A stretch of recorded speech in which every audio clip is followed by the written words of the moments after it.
So welcome to our IDRPP Substance Use Echo session. My name's Leo, and I'm the Project Assistant for Project Echo here at USU's Institute for Disability Research Policy and Practice. If you could please drop your name and contact information in the chat, it would be greatly appreciated. This just helps us network with each other and helps us contact one another if we have an idea or resource we'd like to share with each other. We are recording today's session for educational and quality improvement purposes. When joining and participating in this session, you are consenting to being recorded. So if you don't wish to be recorded, please disconnect from the call now. And ECHO is a participatory and interactive community. We have our presenters, our stakeholders, and community members all communicating and supporting each other during a session. Participants are expected to be engaged in asking questions after or even during the didactic presentation if you drop them in the chat. Questions are also welcome to be dropped in the chat, and we can get them answered after the didactic or during. Case narrative and discussions are also a great way to get support on a difficult case and apply these strategies from our ECHO sessions to real-world problems. So if you haven't presented a case narrative yet, I really urge you to do so. And if you want to, you can contact Project Scope at usu.edu and we can get that started. Let's also to remember to please protect individual privacy. We do work with some sensitive topics, so just take a moment to de-identify those situations. And if you are unsure about a statement or question, you can always reach out to one of our hub members who should all have asterisks by their name. The hub member monitoring today's chat is Janelle, so they can address those concerns, comments, or questions that you may have. And we do have three key components of an echo session. The first is our didactic speaker, who's Jamie Mecham, and she'll be presenting today. And our second key component is our case presentation, which today will come from Tiffany Platt, one of our hub members. And our last component is that professional networking, which can happen in our breakout rooms or by reaching out to someone in chat. Echo sessions are a really great way to network with others from similar organizations to just get some really great ideas. And also, please remember to rename your profile just to your first and last name, your state, job title, and organization. If you don't know how to do that, you can click on those three dots by your name and you can navigate to the rename option and it'll give you the chance to do so. And this is also just a little quick guide on how to raise your hand. I'm sure a lot of us have already been on Zoom, but this is just in case you didn't know. And it's a really great way if you don't want to interrupt the person speaking. So it's just a really great function to use. And let's also just remember some echo session etiquette, just to respect the presenter. So just using chat or raising hands when appropriate, to keep those questions brief and on topic, and to introduce yourself and your organization before asking the question. And we also really encourage you to turn on your camera as it really helps us connect and build that community through these virtual echo sessions. In how to get credits for attendance, Tori will be dropping the survey link to get a credit of attendance. That credit is presented in the form of a certificate of attendance, and we really value your feedback on those surveys because we use that information to improve the quality of our echo sessions, and it lets us know how we can help you better. We also have a place in our survey that asks for an email, a phone number, and mailing address. That's just so we can send you some free merch. So if you'd like some free stuff, you can fill that option in and we can get that going as well. Canvas is also the platform we use to put resources from today's session and past sessions for you to access.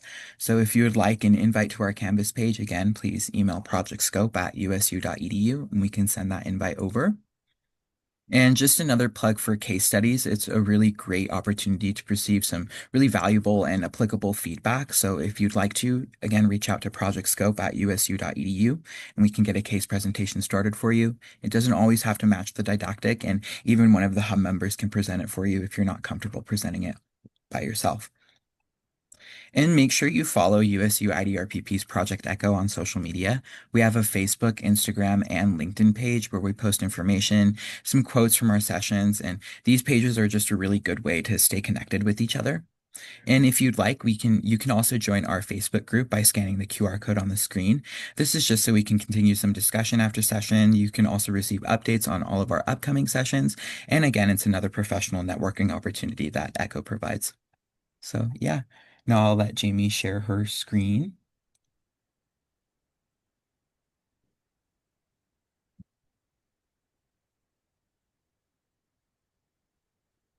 Okay, tell me again if I'm not seeing what I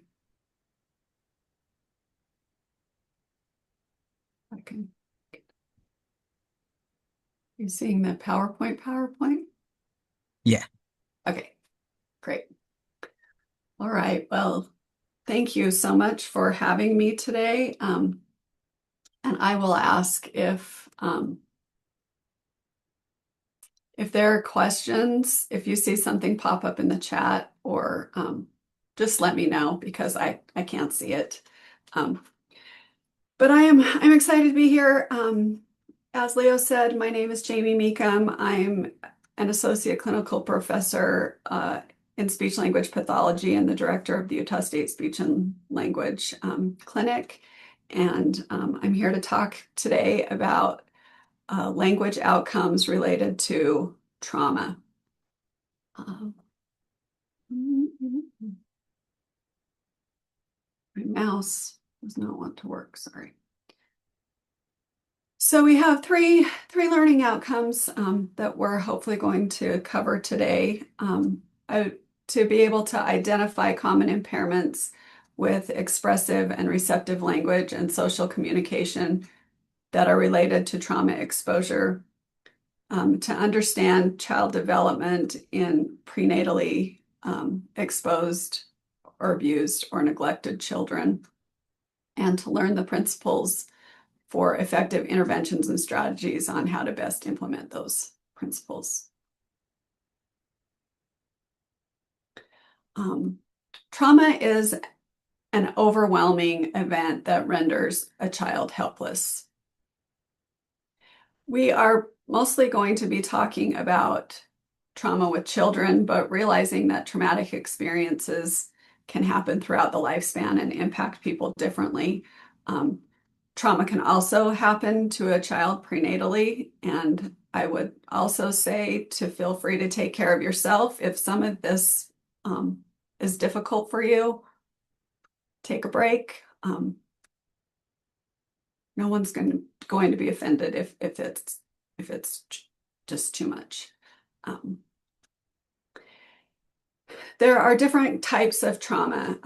Trauma is considered the ongoing impact of an event or an experience. So it could be maltreatment, like abuse and neglect, state-sanctioned violence, consequences of migration, which could be migrating under duress, or ethnic and racial violence, disasters, gang violence, racism, and other forms of systematic exclusion, including isolation and bullying, or adverse childhood experiences, which are events or experiences that happen in a child's life, which can cause trauma, including abuse, neglect, losing a parent, divorce, death, exposure to violence, mental illness, drug and alcohol use by a parent, or an incarcerated parent.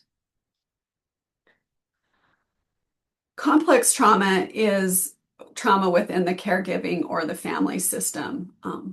When we think about home and family, they're supposed to be the safest place and a source of stability and strength. But when chronic negative interactions occur, it causes trauma. Complex trauma can also occur prenatally. So if a mom is exposed to chronic stress or participates in activities or behaviors that can endanger themselves or the fetus, it will impact development, and it's considered complex trauma. Complex trauma impacts a child's ability to form a secure attachment bond. So in terms of adverse childhood experiences, 46% of children in the US have experienced at least one, and 20% of the children in the US have experienced at least two. So we're talking about greater than 50% of the population. So these are kiddos that you will see in your practice, in your classroom, in your neighborhood. It's just impossible to not have kids and adults that you're working with who have not been exposed to adverse childhood experiences. And as we're looking at adverse childhood experiences, we're not going to watch all of these, but they are in the slides. I would suggest watching the following TED Talks, How Childhood Trauma Affects Health Across a Lifetime, which is fascinating because it just doesn't impact you as as a child, your health outcomes as an adult are dramatically increased. Understanding ACEs with Dr. Nadine Burke-Harris, how toxic stress affects children's health. They're all really great TED Talks. So there's stress versus toxic stress, and trauma causes stress, but toxic stress can permanently alter brain and language development. Our biological stress response is designed to save our lives from something threatening, and that's healthy.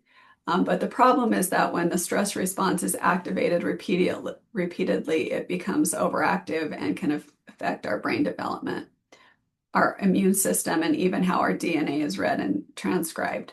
So high doses of stress hormones can inhibit the brain's executive functioning and make it harder for kids or adults to experience impulse control. When a child is exposed to complex trauma or adverse childhood experiences, the centers in their brain that are responsible for language and social development are overridden by the stress response and are essentially shut down in order to protect the child.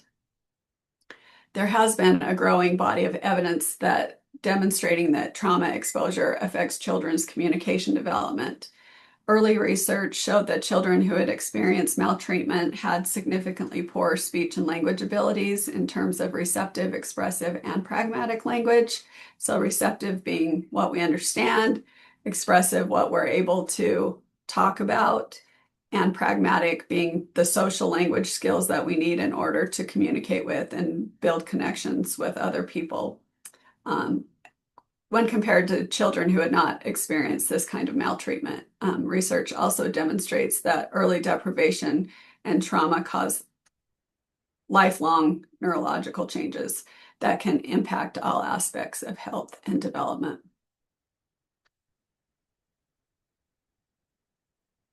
So our brains are kind of built from the bottom up. MRI images of trauma survivors have shown that there's a shrinkage of the hippocampus, which is the part of the brain that's important for memory and emotional regulation, and increased size of the amygdala, which is the brain's fear center. And this makes you hypervigilant and overly sensitive to threats or challenges. For individuals who are exposed to high doses of adversity in childhood, the pleasure and reward centers of the brain can be affected, and the amygdala begins to act as the accelerator, and the prefrontal cortex, which is responsible for language use and acquisition, is told to break. It stops functioning in order to protect us from the trauma that we're facing. Okay. So how does stress actually affect development? I'm going to see if this works for me. Stop sharing that.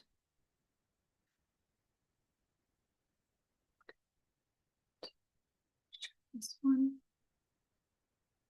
See if this works.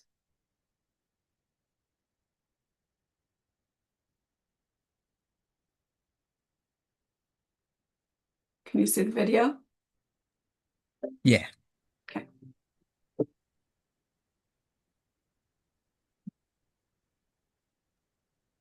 Jamie, is there supposed to be sound? Child's experiences early in life are important you hear building it? blocks for the developing brain.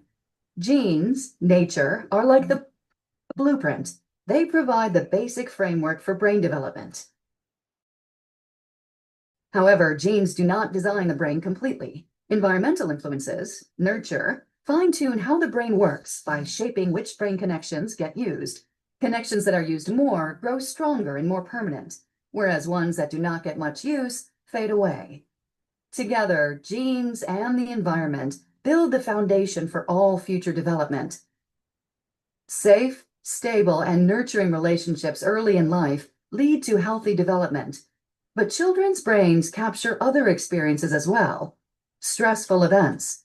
However, not all stress is bad.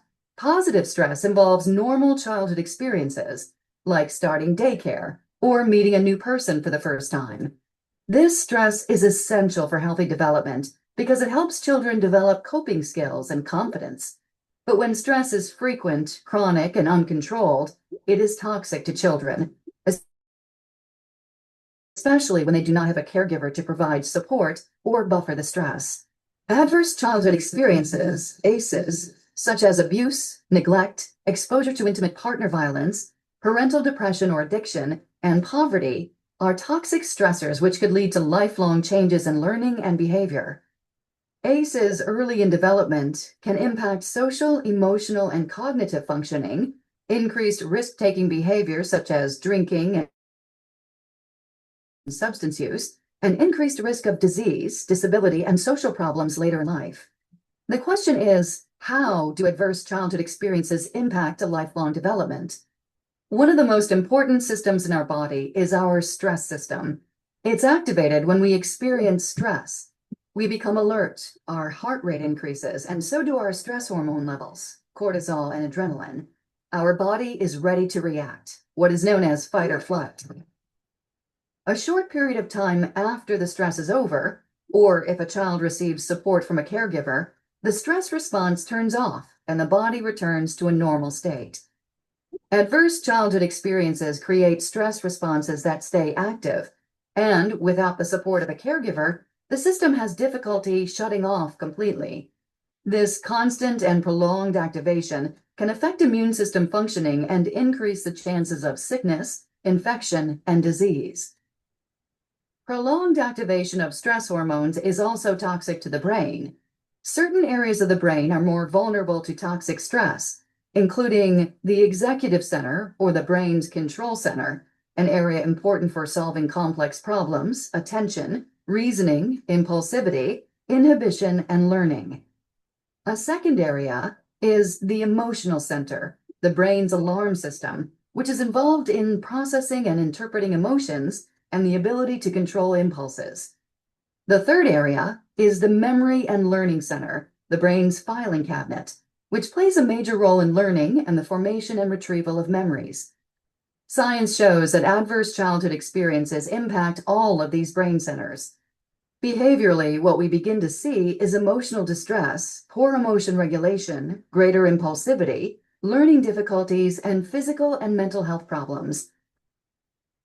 More recently, science has begun to look at how ACEs cause changes in gene expression through a process called epigenetics, which helps us understand how nature and nurture interact. Epigenetics causes changes in the way genes work without changing the DNA code itself. This occurs through chemical changes influencing how the code is used. In other words, genes are like the hardware in a computer. They determine the boundaries of what is possible. However, we need an operating system to tell the hardware what to do. Epigenetics is like the operating system directing the function of a gene's DNA hardware. The genes we are born with are the genes that we have for life, but experiences like nutrition, exercise, smoking, stressors, and relationships all affect our biology. Adverse childhood experiences are associated with epigenetic changes related to stress, brain development, cognition, and systems associated with mental and physical health. Changes that happen early in brain development are more likely to be enduring and are possibly passed on to future generations as well. The good news is that positive, supportive relationships at any stage in life can make a difference. However, supporting families and children early on will help prevent many of these negative outcomes. One of the key ingredients for healthy development is having warm, loving, and actively engaged caregivers. This involves promoting serve and return interactions, where caregivers actively and warmly engage with the child, making eye contact, responding to sounds, words, gestures, emotional needs, and sharing experiences like reading and play. Providing programs that support caregivers to strengthen these abilities are the blocks that build healthy foundations for life.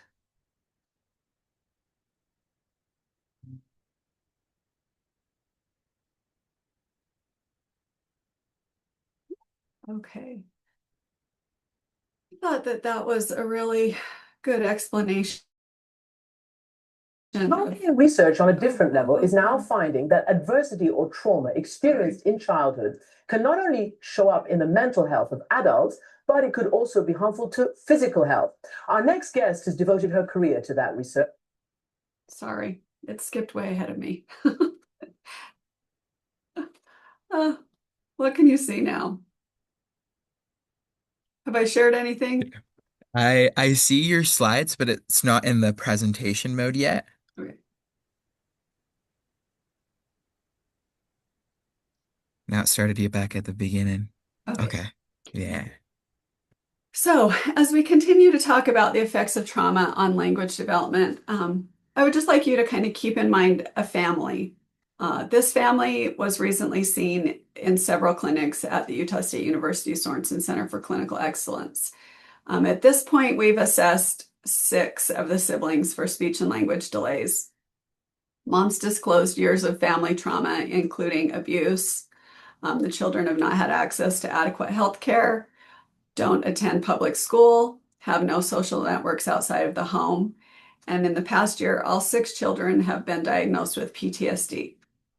3 have been diagnosed with severe hearing impairments, and 4 have been diagnosed with severe expressive, receptive, and social language delay. 1's been diagnosed with phonological impairment. And all 6 children stutter, but only when traumatic events are brought up or when they're feeling a lot of emotional duress. The last few years is the first time these children have interacted with adults outside of their home, seen a pediatrician or any kind of healthcare provider. And this includes prenatal care or care following birth. I'd like you to think of this family as we talk about the next parts of trauma and how it can impact.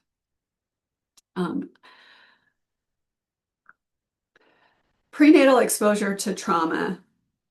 So children who are exposed to drugs, alcohol, maternal abuse and neglect, chronic stress for the mother, have lower gestational birth weights. They have neurophysiological changes, neurobehavioral development is delayed, and delayed language development. So thinking about that family, all 6 of those kids had been exposed to complex trauma before they were born. And one of the most important and conclusive aspects of language development is the attachment bond between children and their primary caregivers. So this begins in the womb and is strengthened as the child has strong attachments and interactions with a caregiver. And if you are experiencing complex trauma, either as the child or as the caregiver, the ability to build those strong attachment bonds is not going to be there. Signs of trauma in very young children, they might cry and scream more than typical. They may act as though they're always feeling under pressure, have a lot of fears and anxiety, nightmares, wetting the bed, poor eating habits or weight loss, baby talk. They might often recreate these traumatic experiences during play, and they can also have stunted developmental growth. Research has shown that caregiver responsiveness to their child and the nature and complexity of the language they use while interacting with their child has a significant impact on language development. So a primary caregiver plays an important active role in communication development, where a child's communication skills are learned through that back and forth interactions. Therefore, when trauma occurs within the context of that relationship, it directly will impact their language acquisition as well.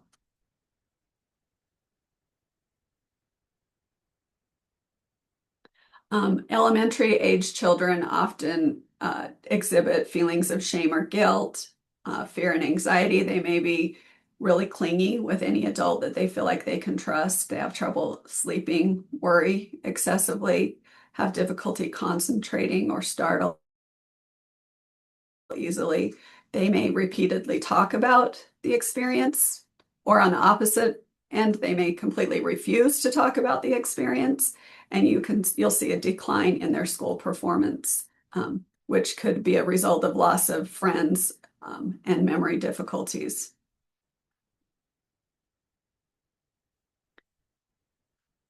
most recently, there have been 3 systematic literature reviews that really talked about language and trauma. These reviews showed that children who are experienced to traumatic experiences have more difficulty with vocabulary, language comprehension and production, problem solving, memory, sensory modulation, and pragmatics. Their ability to take someone else's perspective or do any kind of narrative or explanatory discourse is severely impacted. It's important to remember, though, that language and pragmatic delays are not exclusive to trauma. We don't always know the reason why a child may have a language delay, but it's become evident in the literature that children who experience trauma have more language concerns than their peers without trauma histories. Trauma exposure has also been shown to negatively impact problem solving, memory, executive functioning, intellectual functioning, which are all important to communication and overall development. And in the past years, as I have met this case study family and really began to look into the impact of trauma on language development, I've noticed that the research is just exploding. There's new research out every year that's linking traumatic experiences to delayed language.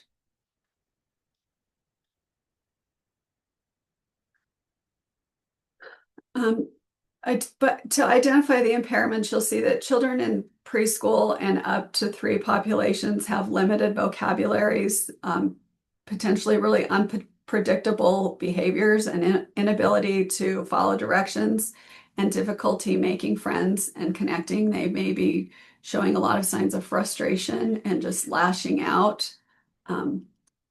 As children grow, you'll see decreased expressive vocabulary. They just don't use complete sentences. They don't have the vocabulary that they need for naming objects.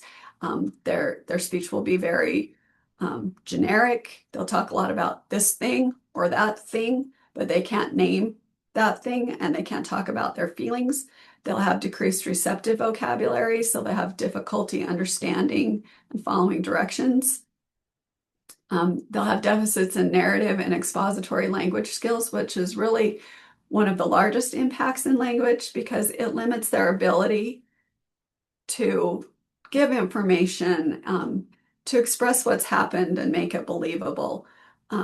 If we think about the way that we communicate with others and the way that we share who we are, it's all through story. It's, a funny story about what happened here and a sad story about what happened there. And if you don't have the vocabulary and the ability to put that language together and share your story, it makes it really hard to connect with people. And pragmatics is just that lack of social skills, social competence, and cognition and executive functioning. These children are not really learning about the world around them and being able to communicate about it. There's also a much higher incidence of being misdiagnosed because trauma can look like a lot of other things. It can look like ADHD or ADD. It can look like autism spectrum or oppositional defiant disorder. It can look like a sensory integration dysfunction or a learning disability. So it's really easy to be misdiagnosed, particularly if you don't ask the right questions and get to know the family as a complete unit. Going back to the case study family, they were exhibiting a lot of the symptoms of all of these things, particularly ADHD and some, self-injurious behaviors that looked like, if you did a Google search, looked like autism spectrum disorder. And so, the mom had come kind of to her own conclusions about what was wrong with her children. And she had really landed on that at least 4 of them had autism spectrum disorder. And when they came and did all the testing, and they did testing with psychology, they did testing with speech and language, a lot of really in-depth testing that showed none of them actually had ASD. There was a lot of trauma. There was post-traumatic stress disorder. There were language disorders, but there was no autism spectrum disorder. And that was really, really difficult for mom, because if there was a diagnosis, if we can say that it's ASD is the reason that they're lashing out or their language isn't developed, then it's not, in her words, it's not my fault. But when it comes back to the trauma, she felt a lot of her own angst and guilt over not recognizing it earlier and getting the help that they needed. Deprivation and maltreatment are also associated with neurological changes, particularly in the areas of the brain associated with cognitive and language development and emotional understanding and regulation.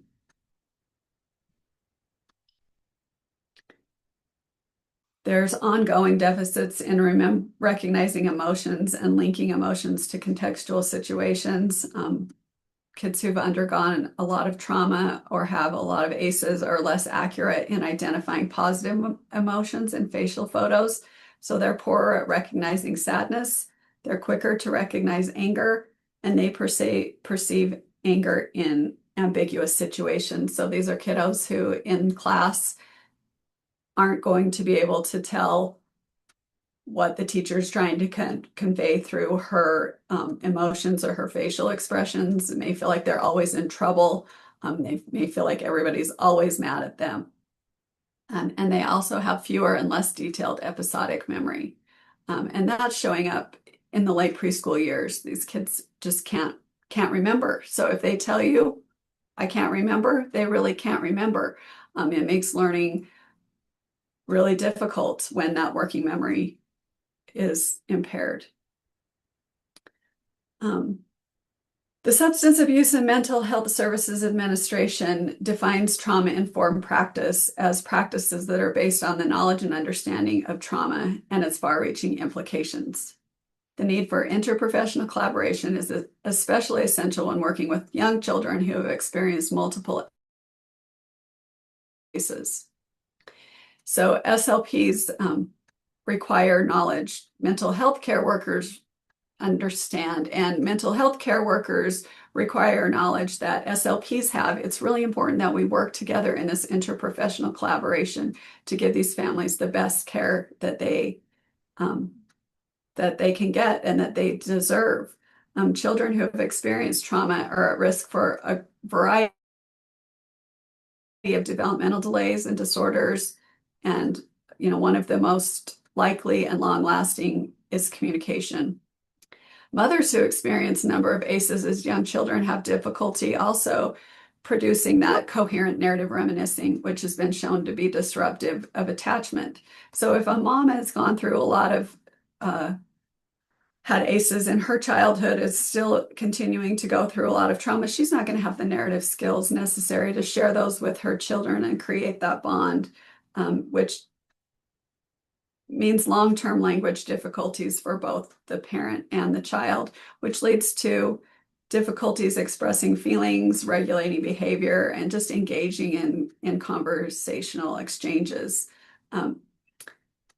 Trauma-informed practice has 4 components, and it's to recognize and realize the widespread impact of trauma, to recognize the signs and symptoms, to respond by integrating knowledge of trauma into practice, and to resist re-traumatization.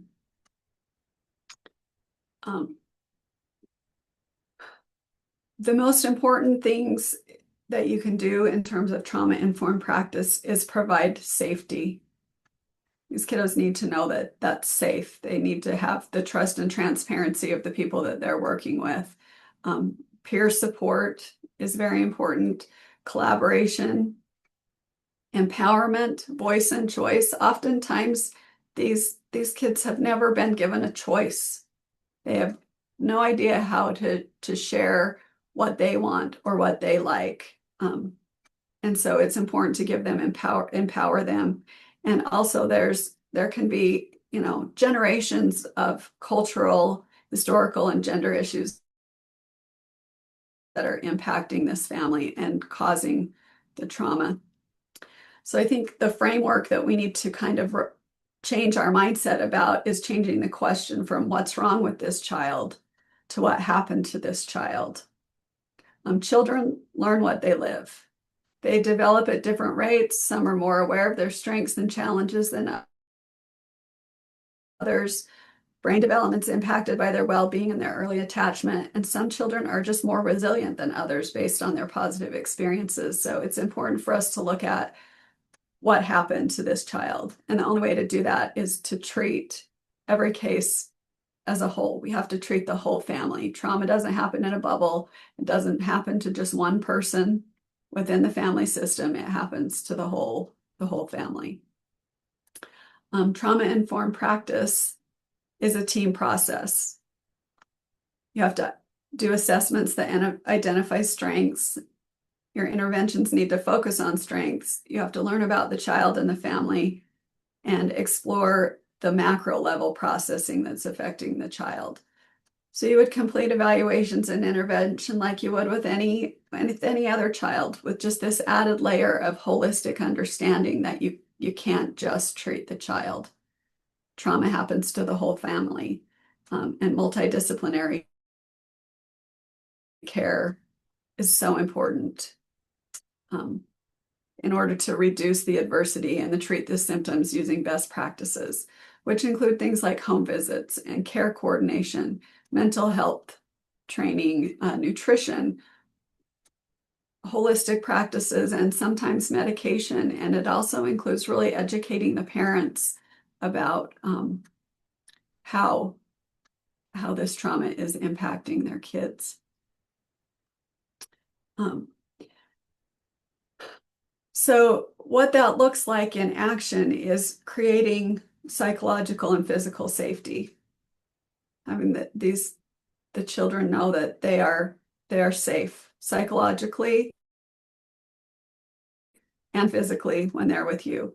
You have to be consistent and transparent, set clear boundaries, be aware of possible triggers, and listen to the child's voice and provide choices. Just like the whole be aware of possible triggers, going back to this family, one of the daughters has not had speech therapy for several years, and they came back last week for a second evaluation because there's been some anatomical issues related to growth with her jaw. And we were going along through the evaluation. We knew the family history. I knew that there were a lot of ACEs. I knew there was a lot of trauma.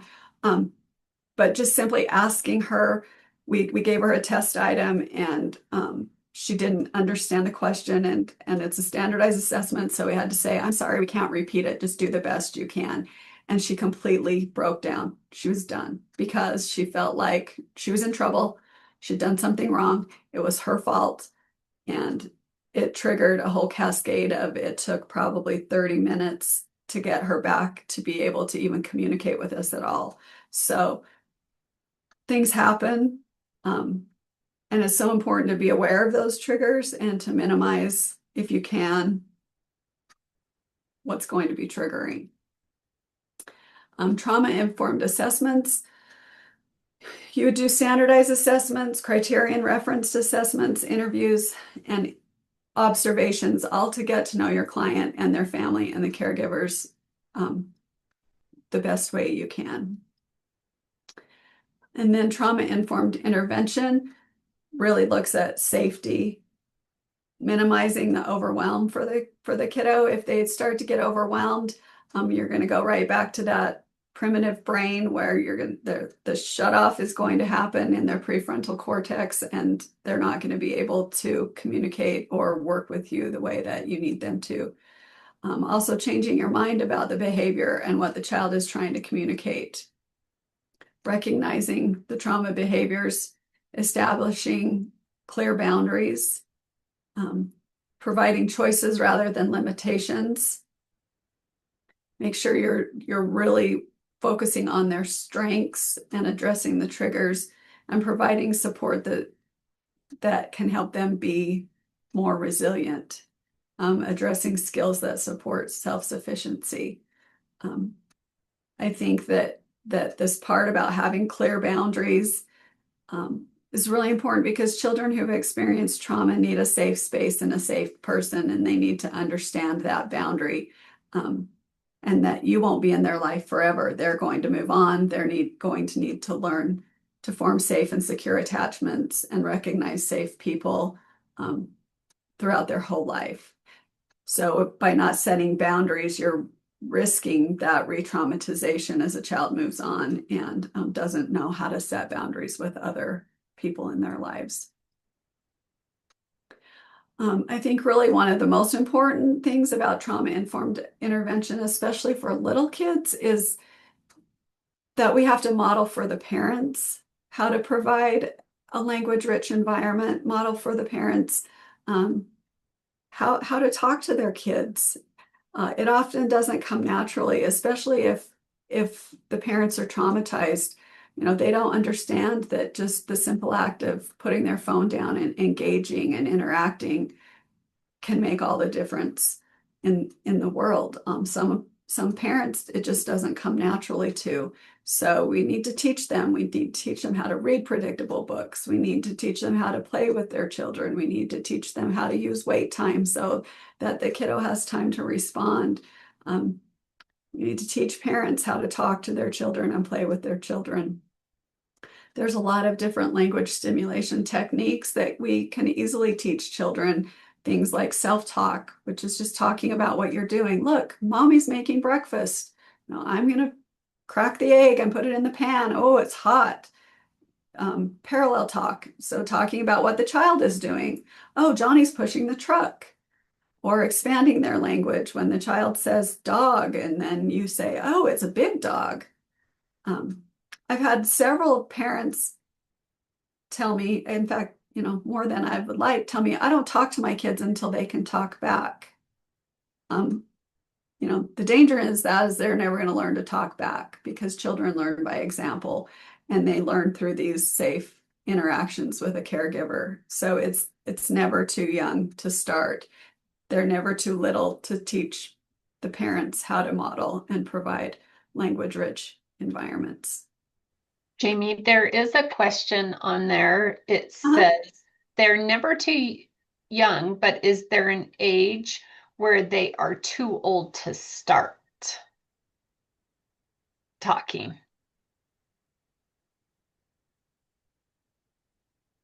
I'm not sure I understand. Whoever it is, explain to me what you mean. Lindsay, if you want to come off mute. Yeah. So you said they're never too young to start with those things like the parallel talk and stuff like that. If they're not communicating, is there an age where they're too old for that? Or there an age where these techniques are probably not going to be as helpful? Well, yes. I mean, I would say up till about age 8, probably, when kids are still, all of the skills that they're learning. It's kind of like in school when you say up until 3rd grade, you're learning how to read. And then after 3rd grade, you're reading to learn. It's a little bit the same with communication. I think once kids reach 7 or 8, if they're not communicating the way you'd want them to, we would take more direct. They would need more direct intervention as well as what the parent can provide, that language-rich intervention at home. I honestly, and this is, I haven't looked at the research on this, but my personal opinion is that it's never too old. And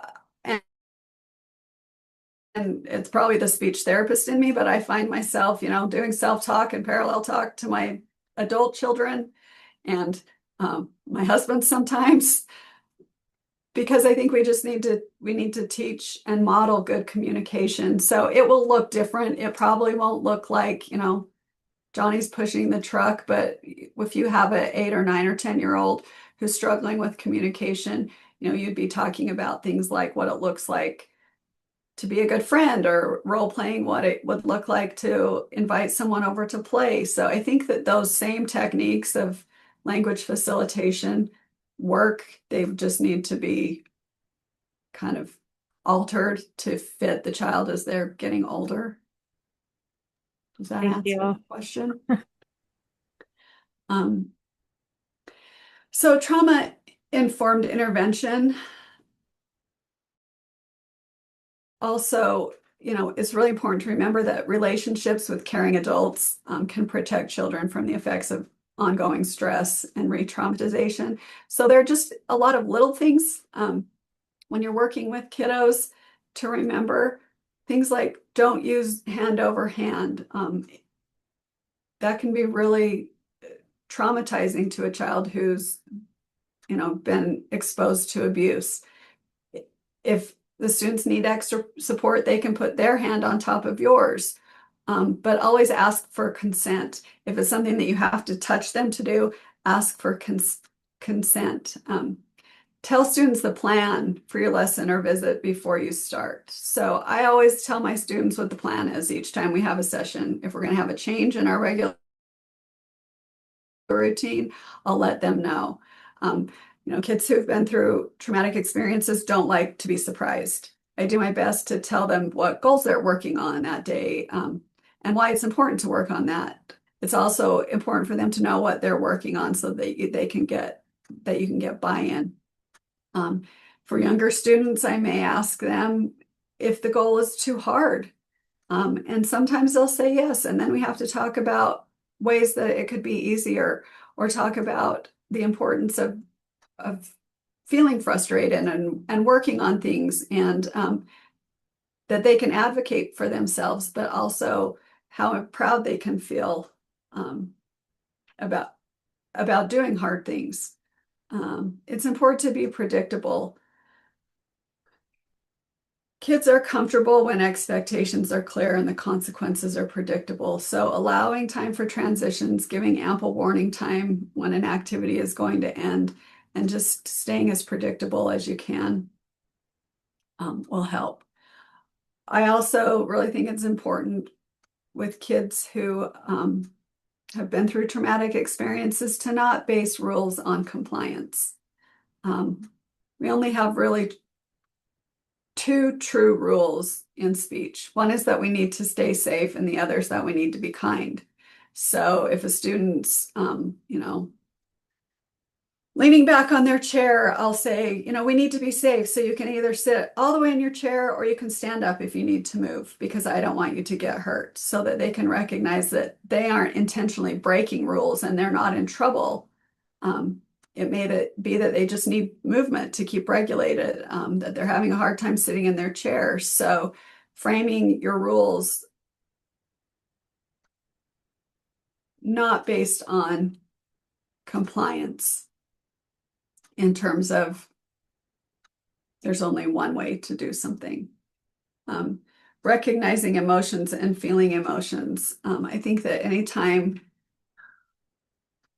we're working with children, we have to recognize that children aren't always going to quickly recover from strong emotions. And that sometimes you have to really work with the school counselor or a mental health provider to see what's appropriate to work on.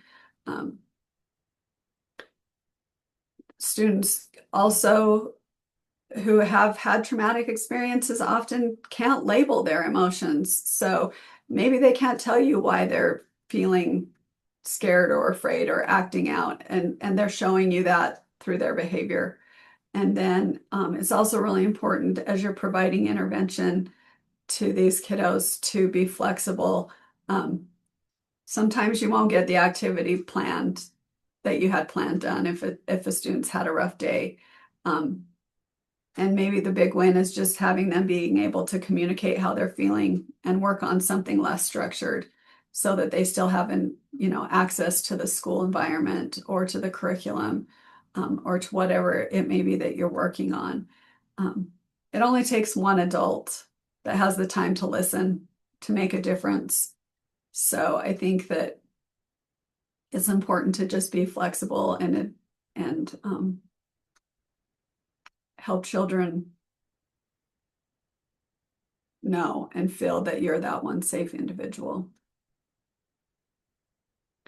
As we kind of wrap this up and think about this, the key to assessing and treating this family has been open communication, empathy, and transdisciplinary care.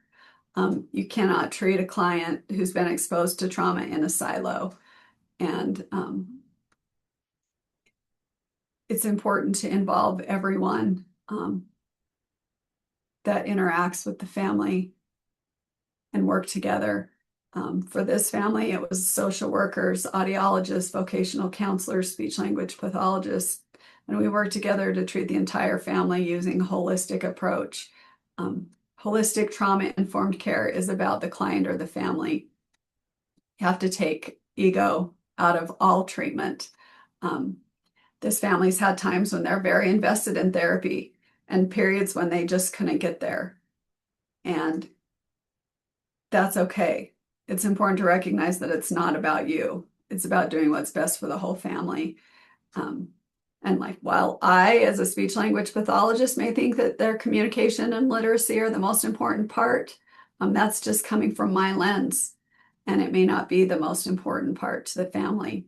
So like I was saying, the one little, they've all, none of them are attending speech therapy right now. One little girl's trying to come back, but we've just had to kind of ebb and flow and give them the services they need and the support they need at the time that they need it. I think that the most important thing that we can do as professionals is to advocate for these kiddos, advocate for understanding of trauma, help colleagues change the language and their mindset about the behaviors that they're seeing with kiddos. When I worked in the schools, I heard a lot of teachers or paras talk about they're just bad kids or their behavior's awful. I think we need to think about what's happened and why. Learn about the effects of trauma in all areas of a person's life and body. By doing that, we can help to advocate.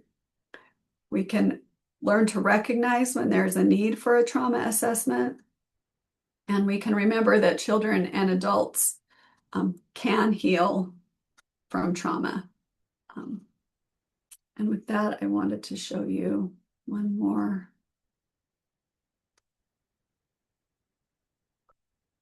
thing quick.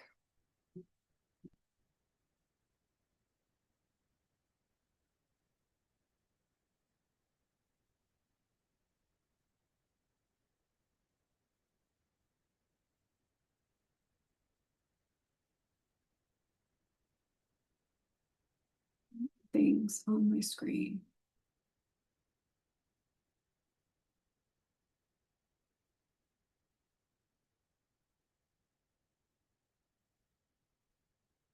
Dr. Nadine Burke-Harris is a pediatrician. She's the first and current Surgeon General of California, and she has a new book out called The Deepest Well, Healing the Long-Term Effects of Childhood Adversity. She sat down with our Michelle Martin to talk about it and how significantly one's body... Sorry. No. This is a good one too. This is not it. I'm having trouble with the texture today.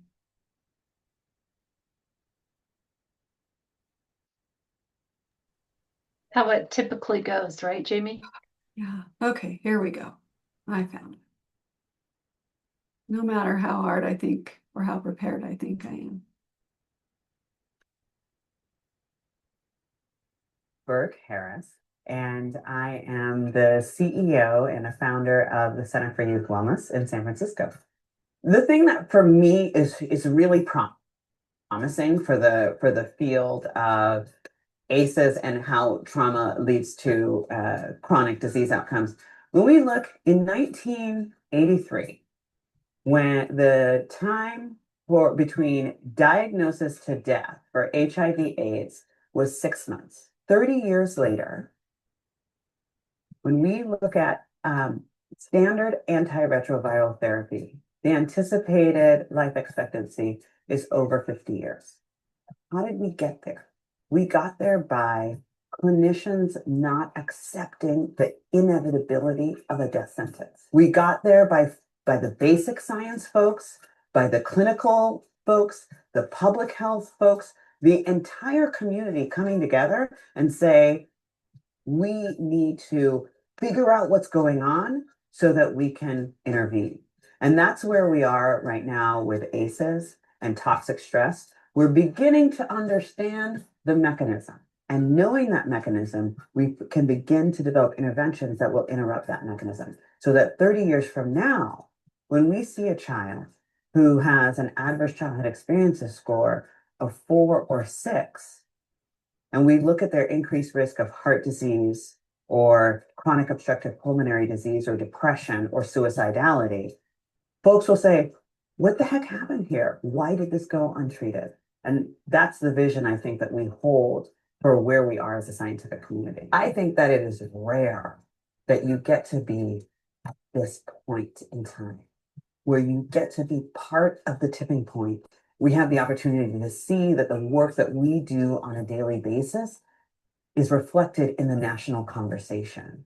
I think that it's rare that I have the opportunity to get the voices of my patients, right, who come to me every day, and then I can take that voice and develop a clinical protocol around it, or I can take that voice and take it to Washington, D.C. and testify before Congress. Like that is just a totally ridiculous opportunity. In some ways, it's really challenging because things are moving and changing, and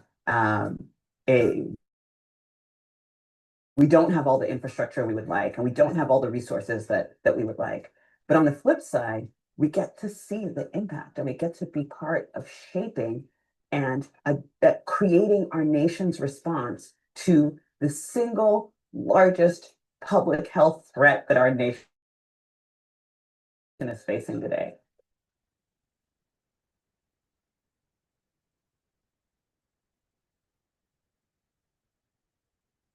So I really think that we all can be a part of that. We may not be going to Congress to testify, but we can be a part of providing trauma-informed care to the clients and the patients that we see. We can be a part of trying to fix the problem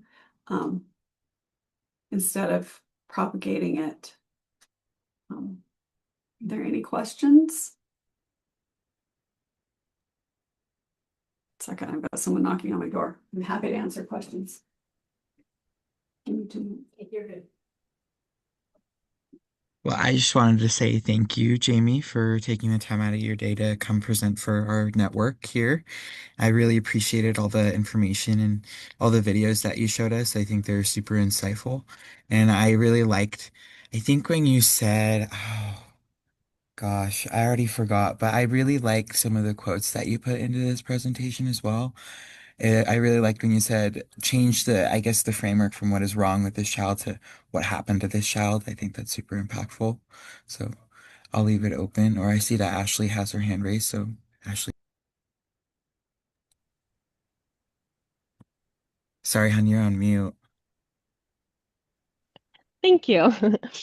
I came from a family where there was abuse and lots of trauma. And as an adult now, I can see and recognize patterns. When I go to home visits, I work in early intervention. And so I can pick up on kind of things that other people might not be able to pick up on. But how do you bring up like this type? Because sometimes I just have to remind myself, like, I'm the speech therapist, you know? I'm not the counselor to some degree. So just if you can think of a good way to like kind of talk about it, you know? Yeah, I think the thing that I've found to be, I guess, the most successful is to talk about that the impacts of having that kind of a disorganized and unpredictable life has on a little person. is reflected in their language. And so I think focusing more on trying to focus on, building some coping mechanisms within the home, building some structure within the home, teaching the parents to recognize when they're spiraling out of control. And I also think that bringing in, mental health case coordinators, family therapists, people who can help. And we used to have some really good resources like Craig, but he, isn't working with Root for Kids anymore. And then we had another lady only for a little while. So I don't know if we have a counselor right now. Yeah, I think, I don't think that there's any parent out there who wants, so much intentionally to hurt Sure. their child, but just life gets out of control. And I think that trying to share with them what it's doing to their child's brain and their ability, to. Well, and usually I feel like the only time I really bring it up is when a parent I've had a lot of domestic violence situations, where the mom moves away and then starts early intervention, like four, literally within the last month. And so I talk about, these aren't typical behaviors, like these huge, like massive meltdowns and screaming and stuff like that. So once I say, has there been any big life changes, such as blah, blah, blah, this or this or this, they will start opening up and talking about it. Yeah.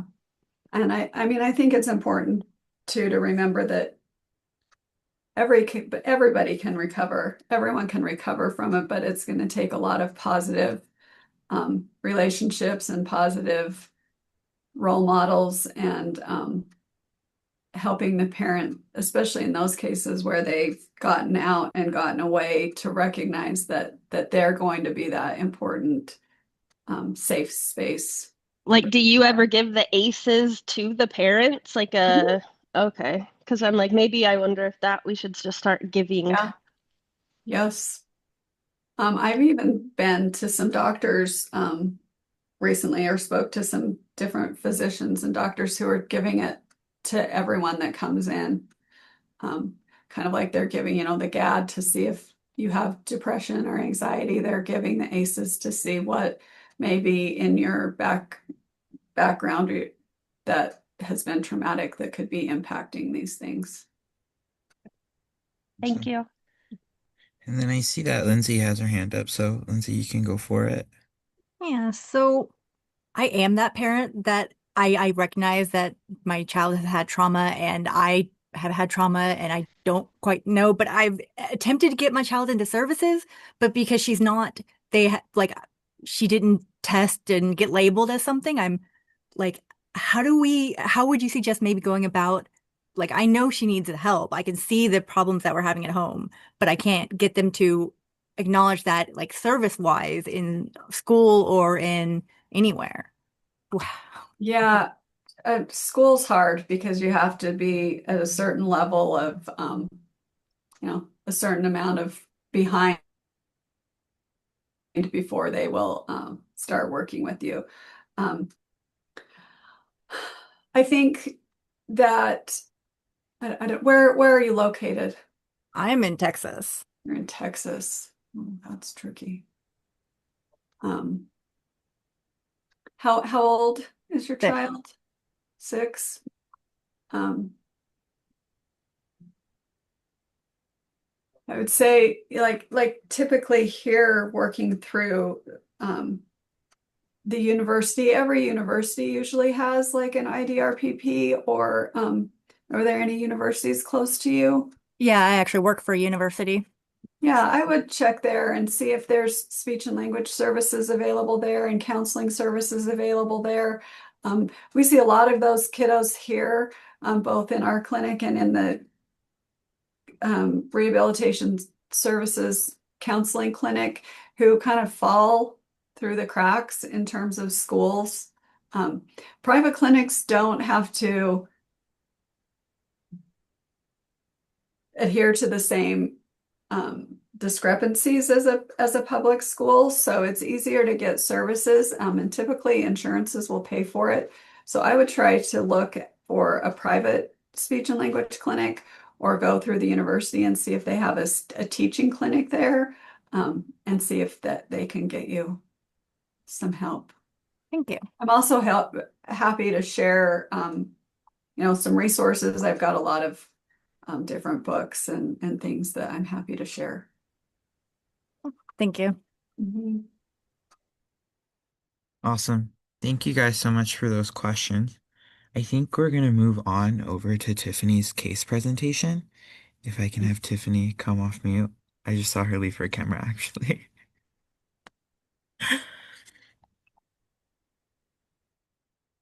Oh, there she is. And then Tiffany, would you Sorry. like me to, no, you're good. Would you like me to pull up the slides for you, or do you have that handled? If you would, that'd be great. My Yeah, of course. dog's giving me fits, so I might have to go up and down. And if you can just push up the slide. No, no problem. I'll be right there. So, my name's Tiffany Warwood, and I'm a adoptive mother. We adopted 3 little beautiful kids, who were all exposed to drugs in utero. Um, the one child that I would like to talk about, we adopted. We actually took her home from the hospital on her second day, on day 2. So I stay home with all 3 kids. I have taught high school, so I have an education background. I taught for 7 years, and I actually taught Spanish and ESL. So I have a little bit of language background, but not as much in the English language, unfortunately. I was asked to participate as a hub member for this echo because of my experience as a mom with the 3 children that we have adopted. So my daughter is in 3rd grade. She just turned 8, and she was born addicted to drugs. And I often hear, an argument between using the word addicted and how it's not appropriate to use the word addicted. But I'm a pretty strong advocate that children are born addicted. They crave the drug. They want the drug. They need that. They need that feeling again, because that is what they've been used to for 9 months in the example of my daughter. And so with her, anyway, it took us about 3 months with her to finally be able to not hold her or be able to put her to sleep without problems. So as of right now, she is one of the happiest, kindest people I know. She will drop everything if somebody is hurt. Even the word ouch, she will drop everything and run over to them and ask them if they're okay. And if they want a kiss or if they want a hug or any of that kind of thing. She's super smart. And she loves school and she loves making friends. She was born, well, her birth parents both struggled with drug addiction and alcohol abuse. They're both Caucasian. They were married at the time of Clara's birth, but they did not have a stable home environment. The birth father had been incarcerated, in fact, for animal abuse. And so their home environment was awful. Both parents have been incarcerated off and on for theft, for obvious drug abuse, all sorts of things. She has numerous half siblings. I think when Clara was put up for adoption, she was the 5th child. that they had taken from their home. And since then, the mother has had 2 other children who have both been taken from their home. And they have not been given the chance for reunification. Every one of those children has been adopted out. Well, since Clara especially has been adopted out as an infant. Clara is our 3rd child. Our oldest son is 12, and he's our only biological son. He was born 10 weeks early, and he only weighed about 2 pounds. It's interesting because he demonstrates, that's not even the right word. We see similar struggles with him as with the other kids because of his being so preemie when he was born. So it's been interesting to see the relationship between the 4 kids that we have. Our second is our son JP, and he's 9. And then our 4th is Lydia, who just turned 6. Do you want to go to the next screen? Oh, you already did. Look at you. So our biggest concern with Clara, well, there's a number of concerns, but our biggest concern would be the difficulty she's having with her speech. And it's a little bit different than what Jamie was talking about in some ways. So she started in preschool. We did 3 years of preschool for her because they only did, for the first 2 years, she only did 2 days a week. And we felt like she needed to get into an environment where she had to speak. When she was at home, she would not talk.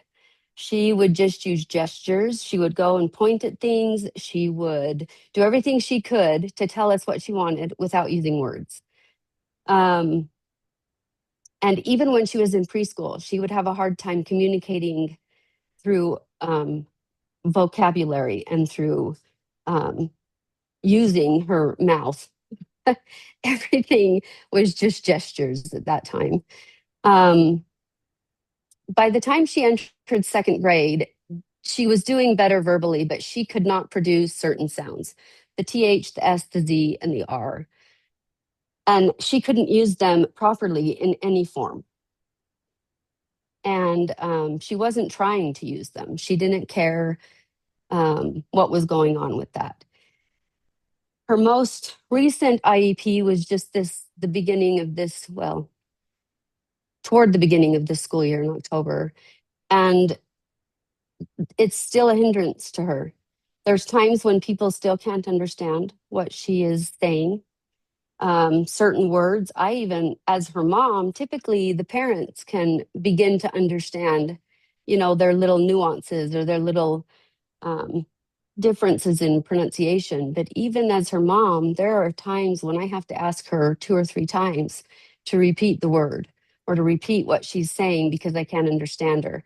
And it's hard for her because she can't understand why we can't understand her. And it gets frustrating, and we're beginning to see that frustration in her, but we're also beginning to see a little bit of defiance coming through. Will you go to the next slide? So one of the things, before I continue with this one of the things that we have discovered, and Jamie talked about being, oftentimes these kids are misdiagnosed with other things like ADHD. Clara, her birth parents both have ADHD that runs in their family. And so that is a big part of our concern, and we're having her evaluated at this point, just within the school, to see if they're seeing anything that we see at home. But our primary goal is her inability to use those specific sounds. Of course, we want to see her be able to use them in all different applications, whether it's, speaking the word all on its own, whether it's using it in sentences, or even just if we ask her to produce the sound, being able to hear that she's trying and that she's making improvements. But the other concern that we have is that we have seen a few instances where kids are starting to tease her because of the way she says things. I even heard her brother tease her the other day, and boy, that mama bear in me came right out. And I pulled him into his room and made sure that he understood that there is no teasing her about her language in our home. But I can't necessarily control that at school. And I worry that she's going to lose her confidence and her desire to continue to try or even to continue to talk if she continues to be teased. But one of the barriers that we're seeing or that is concerning to us is that she is forming specific patterns in her speech that are going to be more and more difficult as she gets older to overcome. And we don't want her to give up. We don't want her to feel that, you know, like this isn't worth trying anymore. I am who I am. Let's just stop trying. Another barrier is just as I talked about briefly, was our concern that she might be struggling with ADHD. She has certain characteristics that that would indicate that she does. She has a really short attention span, of course, unless she's right in front of a screen, and then she could sit there for hours, but that doesn't happen in our house either. So she has a ton of energy up until she lays her head on the pillow, and then she's out within 2 minutes. The other thing that we've noticed is that she can't stop talking ever. And so that's a bit of a difference for what Jamie was talking about. And I'm intrigued by that because she will talk your ear off. In fact, there are times when I will look at her and say, hey, Clara, let's play a game and see if we can go 2 minutes without talking to either one of us. I can't talk for 2 minutes and you can't talk for 2 minutes. Let's see if we can listen to other sounds. And she can't do it. She literally cannot do it. She will interrupt the silence after about 10 seconds, 15 seconds even, because she just can't stop talking. And that is a characteristic of ADHD for some kids.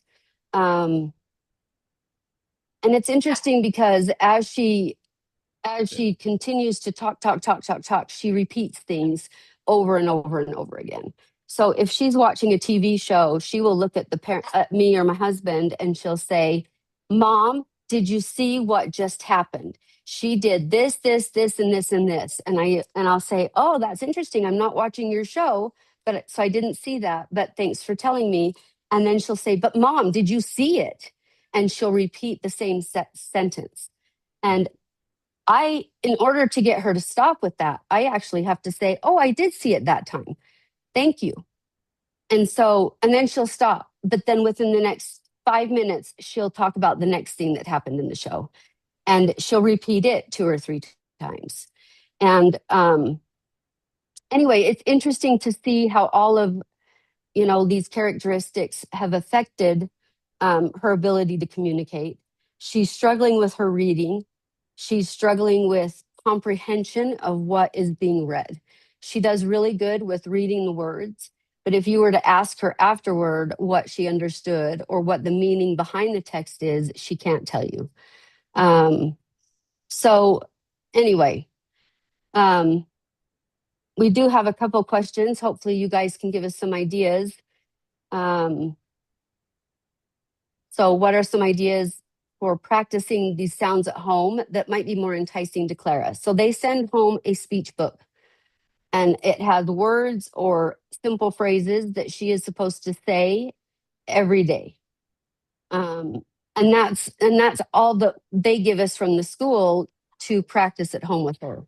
And so it would be really cool if there were some other ways that you can think of or that you have used or seen used that would benefit her in practicing those sounds at home that is a little bit more exciting or enticing for her to try. Because reading from that book, she gets really bored really fast. And then what are some ways to work with her ADHD symptoms while still practicing her sounds? Because she'll lose interest really quickly, or, she just she can't focus because of sounds around her. So anyway, those are just some questions that if you have any ideas, we'd love to hear them.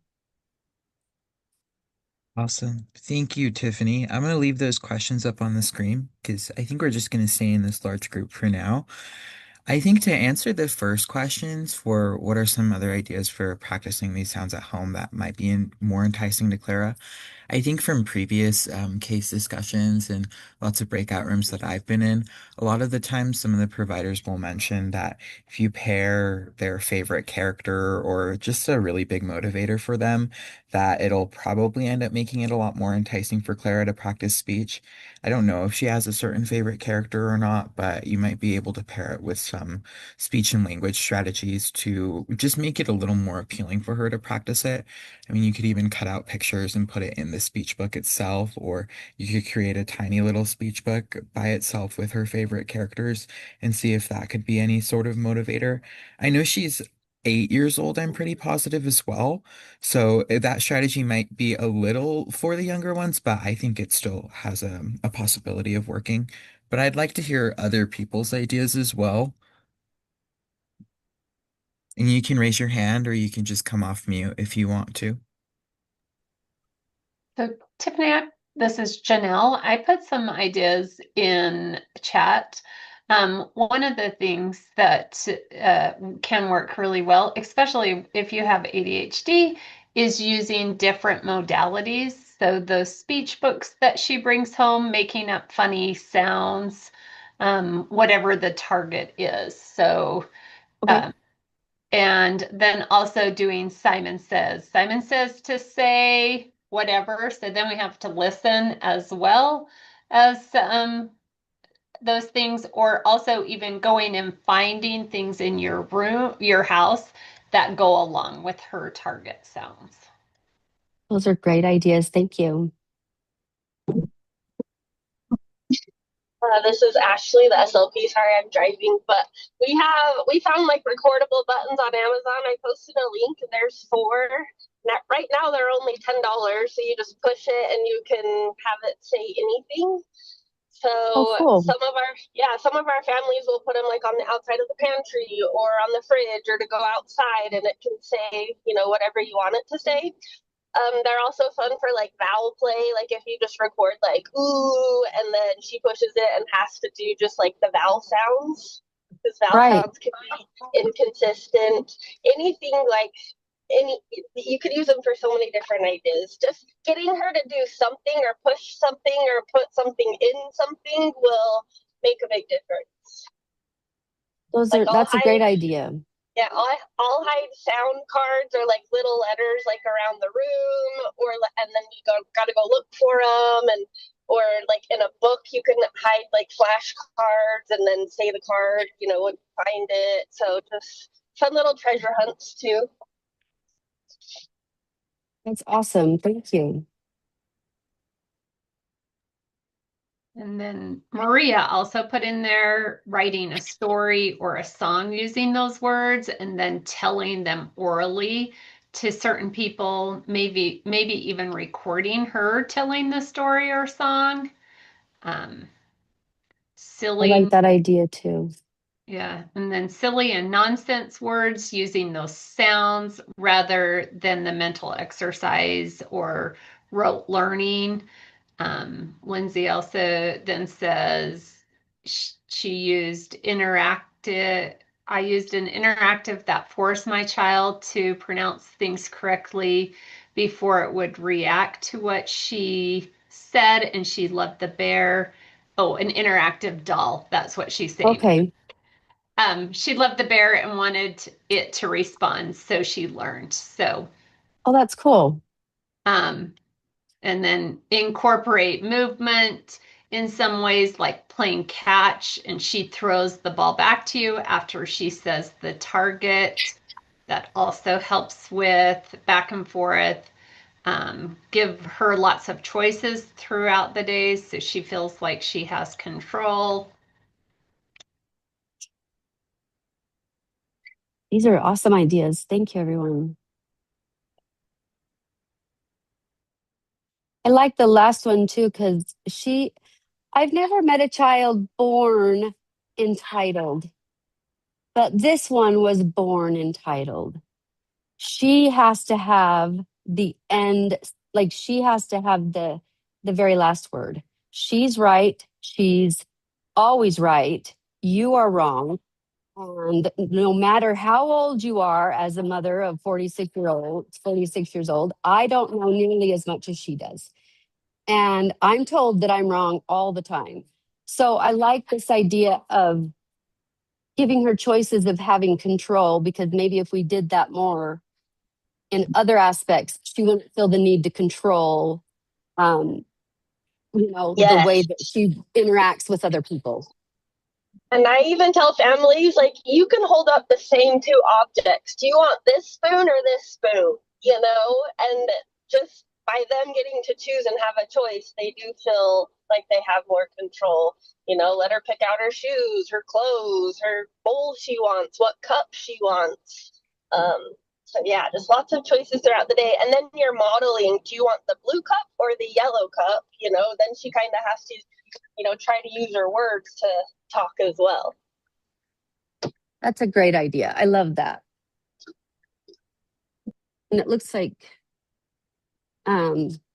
Stephen posted some books. Oh yeah, there's some books there too. And then Holly said that you can even write some words with chalk and do hopscotch. I don't know if Oh, she Janelle would already love mentioned that. that, right? Those are some pretty good ideas. We could move on to the second question. I know we are running a little short on time, but I think we could try and address both questions now, because it's what are some ways to work with her ADHD symptoms while still practicing her sounds?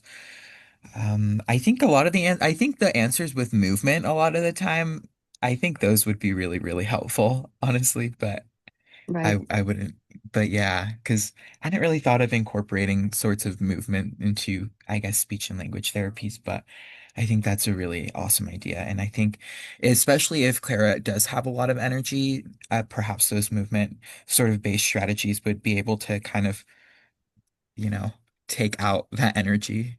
And Janelle saying to minimize distractions and to integrate breaks using visual timers as well.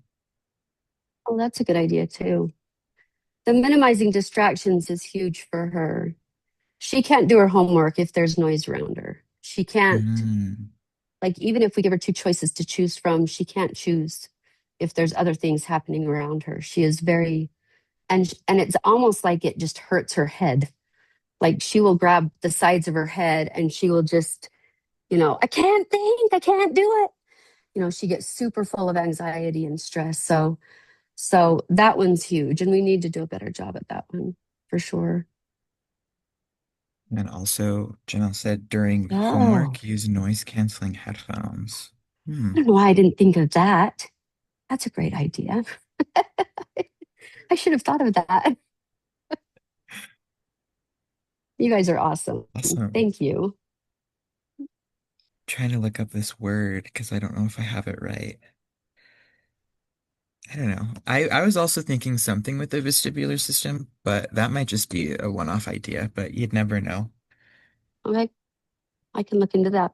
And then Ashley also says Danny Fo for gross bilateral movement, which helps with fine motor coordination over time. I'm gonna look that Sorry, up. Danny, go on Oh, YouTube. thank you.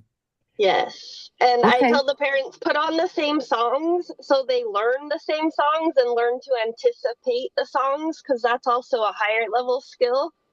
okay, And it's super entertaining. It's super like very ADHD, busy brains. yeah, And then I also tell parents, like, if you can get them into any class where they're using both sides of their body, like tumbling or dancing or swimming or anything like that, over time, that gross motor coordination will improve and your fine motor coordination will get better as well.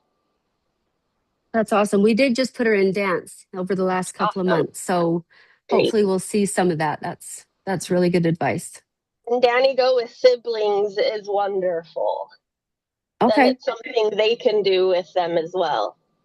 Oh, awesome. I think we are out of time because it is 1:30, but I really appreciate all of you guys and giving us some really awesome ideas in the chat. And if you want to access these case recommendations, they will be posted on our Canvas page. And if you want an invite to that Canvas page, you can email projectscope@usu.edu and we can get that invite sent over to you. Our next session is going to be happening on January 14th. I'll actually be presenting on promotional awareness and substance use within the family unit and just kind of giving an overview of how substance use affects the family unit, just to kind of start us off for our 2026 season.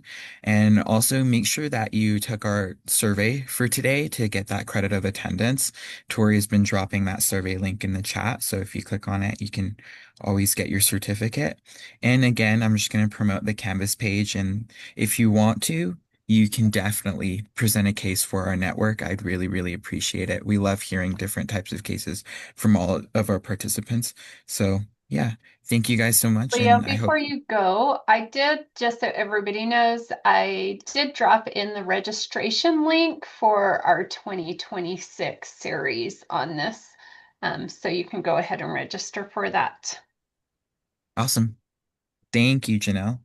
So, yeah, she dropped that registration link. If you'd like, you can copy and paste it. But yeah, for now, thank you guys and hope to see you in January.